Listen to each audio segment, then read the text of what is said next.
और आइए बढ़ते आगे। लोकसभा और राज्यसभा की कार्रवाई शुरू होते ही आज एक बार फिर से हंगामा हुआ, जिसके बाद लोकसभा और राज्यसभा को कुछ देर के लिए स्थगित कर दिया गया। लोकसभा स्पीकर ने हंगामा करने वाले सांसदों को कार्रवाई की चेतावनी भी दी थी। कल विपक्ष के सांसदों ने लोकसभा में हंगामा किया था और स्पीकर की तरफ पर्चे फेंक दिए थे। साथ ही नारेबाजी भी की गई थी, जिसमें कांग्रेस के सांसद और टीएमसी के सांसद शामिल थे। इतना बड़ा बंडल, पेपर का बंडल तो कल भी लगातार विपक्ष की तरफ से ये पूरा हंगामा होता रहा। दो तस्वीरें हम आपको दिखा रहे हैं। आज भी हंगामे के साथ शुरुआत। इस सब के बीच बताया भी जा रहा है कि स्पीकर की तरफ से चेतावनी भी दी गई। ये कहा गया कि कम से कम आप सदन की गरिमा को तो बनाए रखें। कल जिस तरीके से पर्चे फाड़कर फेंके गए थे, उस सब को लेकर एक तरफ सरकार की तरफ से भी कहा गया कि कम से कम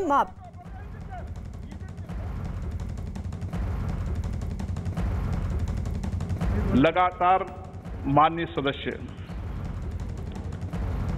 घटनाओं की पुनरावृत्ति कर रहे हैं। मैं ऐसे माननीय सदस्यों का आग्रह करता हूं कि लगातार ऐसी घटनाएं जो संसदीय परंपराओं के अनुरूप नहीं है, उन घटना की पुनरावृत्ति न करें।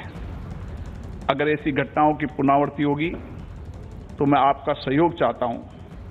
ऐसे सदस्यों के खिलाफ मुझे सख्त कार्रवाई करनी पड़ेगी ताकि हम संसद की मर्यादा को बनाए रखें। अमित पांडे इस वक्त हमारे साथ, हमारे सहयोगी जुड़ गए हैं। लगातार 9वां दिन और इसी तरीके से हंगामा दोनों सदनों के भीतर। स्पीकर ने अब तो अमित चेतावनी दे दी है, कड़ी कार्रवाई करनी पड़ेगी अगर इस तरह का आचरण किया तो। जी बिल्कुल, लगातार जिस तरीके से स्पीकर का रुख इस हंगामे को देखते हुए लग रहा है, उसको यही अंदाजा लगाया जा सकता है उसको देखकर कि एक सख्त कार्रवाई की तैयारी में है सरकार। और अगर इस तरीके का हंगामा है तो लोकसभा स्पीकर की ओर से हमें सख्त निर्देश भी देखने को मिल सकते हैं। 9वां दिन है आज और अभी भी दोनों सदन में सुचारू रूप से कामकाज नहीं चला है और इसमें विपक्ष के जितने भी सांसद हैं वो शामिल हैं। इसमें कांग्रेस के लोग हैं, टीएमसी के लोग हैं।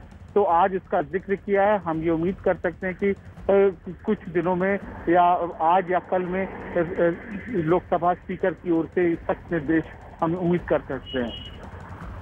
सख्त कार्रवाई की उम्मीद कर सकते हैं, लेकिन क्या तब तक यूं ही चलता रहेगा अमित? क्या पता चल पा रहा है, क्या लग रहा है अब क्या विपक्ष अब कुछ हद तक नरमी बरतने के मूड में है, ऐसा लग रहा है क्या?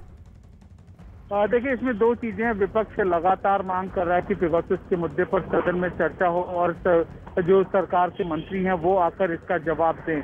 और इसको लेकर आज ही सुबह राहुल गांधी का इससे संबंधित ट्वीट आया था। तो निर्देश साफ है और मंशा साफ है। हमने तृणमूल के भी सांसदों से बात की थी कि पेगासस के मुद्दे पर संसद में वो चर्चा की मांग कर रहे हैं और उससे कम वो कुछ नहीं चाहते और इसीलिए वो हंगामा कर रहे हैं। और जहां तक सरकार का सवाल है तो एक और जो लोकसभा स्पीकर का सख्त रुख है सदन में, पहली चीज। दूसरी चीज, बैक चैनल नेगोशिएशन को सरकार की ओर से इसकी भी कोशिश कर दी गई है। इसीलिए आज पीयूष गोयल ने मल्लिकार्जुन खड़गे और अन्य वरिष्ठ विपक्ष के नेताओं के साथ बैठक की थी।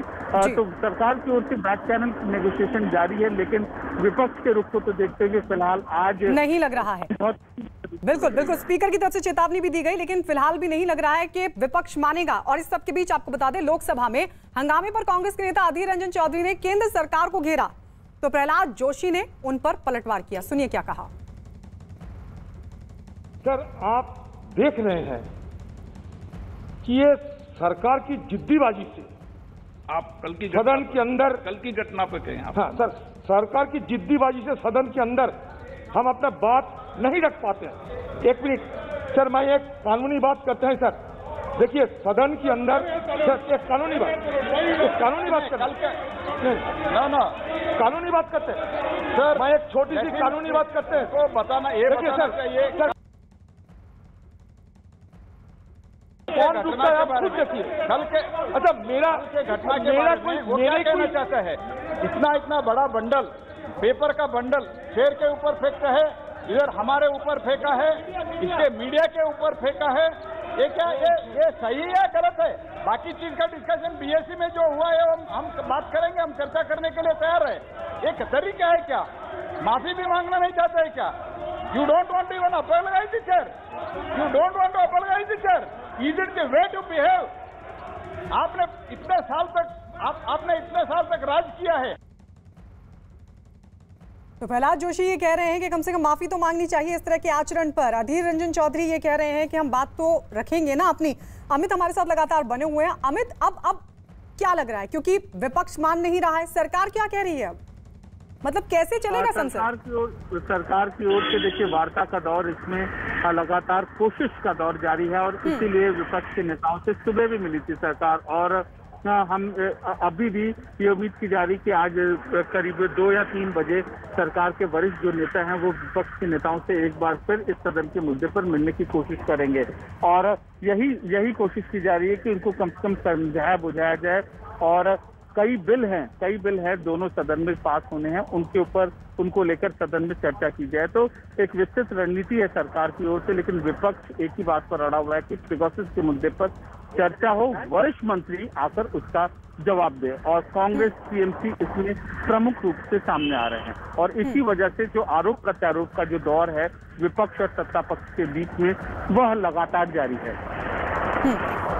शुक्रिया अमित, ये तमाम जानकारी हमें देने के लिए। तो आपको बता दें लगातार कांग्रेस जो बैठक कर रही है, कांग्रेस के सांसद तमाम जो विपक्षी दल हैं वो लगातार सरकार को सदन के भीतर घेरने की कोशिश, मांग यही पेगासस मामले पर चर्चा होनी चाहिए, उस मामले को लेकर सरकार जांच के आदेश दे। इस सब के बीच सरकार ये कह रही है कि पहले कोविड मामले पर तो चर्चा कर ली जाए, लेकिन विपक्ष मानने को तैयार नहीं है और यही वजह है कि आज 9वां दिन और लगातार हंगामा चल रहा है। यानी आज भी नहीं हो पा रहा है कामकाज, क्योंकि दोनों सदनों को स्थगित कर दिया गया हंगामे के बीच और विपक्ष के रुख से ये साफ है कि आगे भी इसी तरीके से विपक्ष अपने रुख पर कायम रहेगा। इस सबके बीच आपको बता दें स्पीकर की तरफ से चेतावनी दे दी गई है कि कम से कम गरिमापूर्ण आचरण होना चाहिए और अगर ऐसा ही आचरण रहा जैसा कि कल देखने को मिला, पर्चे फाड़कर फेंक दिए गए पीठासीन अधिकारी पर,